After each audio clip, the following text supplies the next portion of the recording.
Welcome back to the Foundry by Forge College. Let's jump right into today's explainer, because we're building something absolutely crucial. We're putting together the ultimate digital bouncer for our socially recoverable, gas-abstracted smart wallet capstone. So think about this for a second. Who actually holds the keys to your smart wallet? Because without really strict access controls actively in place, a smart wallet is basically just an open house, waiting to be robbed by anyone wandering by.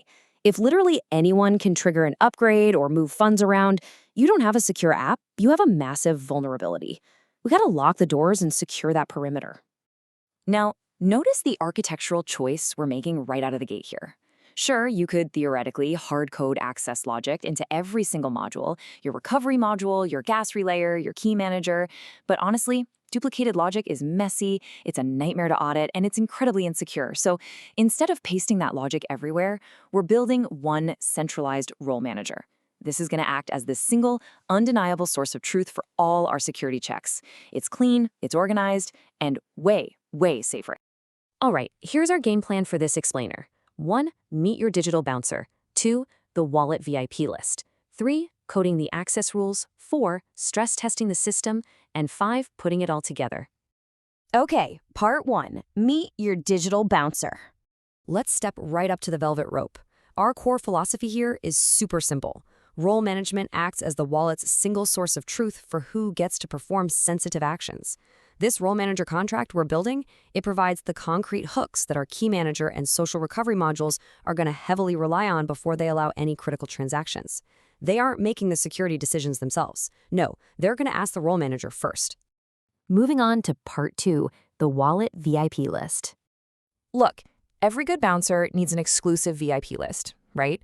We're establishing 3 distinct roles that dictate exactly what users can and cannot do. At the very top, we have the governor.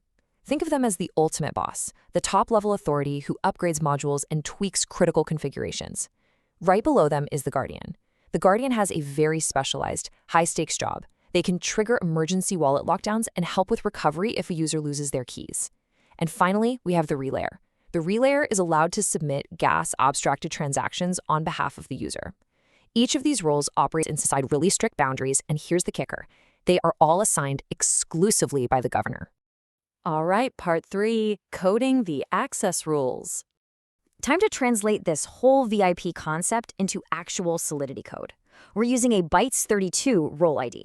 So rather than checking full string names on a clipboard, which, as you know, eats up a ton of expensive gas on the blockchain, our digital bouncer uses these bytes32 role IDs.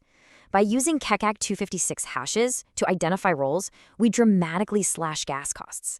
It might seem like a tiny technical detail, but man, your users will absolutely thank you for those lower transaction fees. So how do we actually store who holds what role? We use this data structure that I kind of like to call the clipboard. In Solidity, it's a nested mapping bytes32 to a mapping of address to bool. This is the literal data structure sitting inside the contract. It links a specific bytes32 role ID directly to a user's wallet address and spits out a simple true or false permission. Do they have the role? Yes or no. It's incredibly fast and totally deterministic. To actually interact with that clipboard, our contract exposes a super minimal interface with just 3 core functions. We have assign role, which lets the bouncer add a user. We've got revoke role to, you guessed it, remove a user. And finally, has role, which is our public view API. By keeping has role as a public view function, an off-chain tool or even another smart contract can ping it to check permissions without spending a single drop of gas. But wait, how do we protect the clipboard itself? Well, we throw in an only governor modifier to block any unauthorized changes. Basically, only a user who already holds the governor role is allowed to alter the VIP list. Plus, we really need to track everything going on here. Every single time that Velvet Rope opens or closes, we permanently log a role assigned or role revoked event. This is brilliant because it lets off-chain indexers and your front-end user interfaces monitor exactly how roles are shifting in real time. Which brings us to part 4, stress testing the system. Okay, we've written the rules, but before opening night, we have to dive into our testing workflow to make sure nobody slips through the cracks. It's a simple 3-step check. Step 1, we simulate a user getting assigned a role, and we expect that transaction to succeed. Step 2, we verify their access actually stuck by checking the role, expecting it to return true. Step 3, we completely revoke that role and check again. We expect a false return to prove they are 100% locked out of the system. Now, while you're writing these local tests, you might actually hit a specific error. If you see a revert message saying role manager caller is not governor, do not panic. Actually, this means your bouncer is working perfectly. It tells us the contract successfully rejected an unauthorized address that was trying to mess with the rules. It's doing exactly what we built it to do. When all these unit tests finally pass locally, it confirms a massive win for our architecture. We have successfully built one single authoritative API. Think about how powerful that is. Your future deployment scripts, your complex recovery protocols, your shiny front-end interfaces, they can all completely rely on this one robust, heavily tested source of truth. Finally, part 5, putting it all together. The last step is taking this tested bouncer and officially hiring them for the wallet factory. Integrating this into our larger capstone project is surprisingly straightforward. By adding just one registration step to our integration script, we run the local deployment, store the new role manager address right in the wallet factory, and then call KeyManager.RoleManager to assert equality. And just like that, boom, we permanently link our KeyManager and social recovery modules directly to our new role manager. And this really perfectly illustrates the wider picture here. What we've built today isn't just a simple contract. It's a completely stable foundation for future security protocols.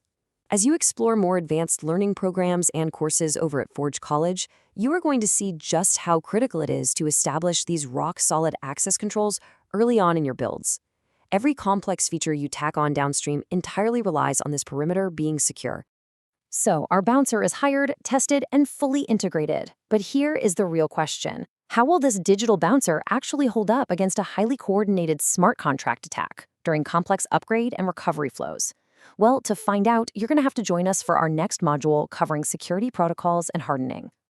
If you want to dive even deeper into smart wallet architecture and discover a ton of other incredible educational resources, absolutely make sure to visit forge.college today.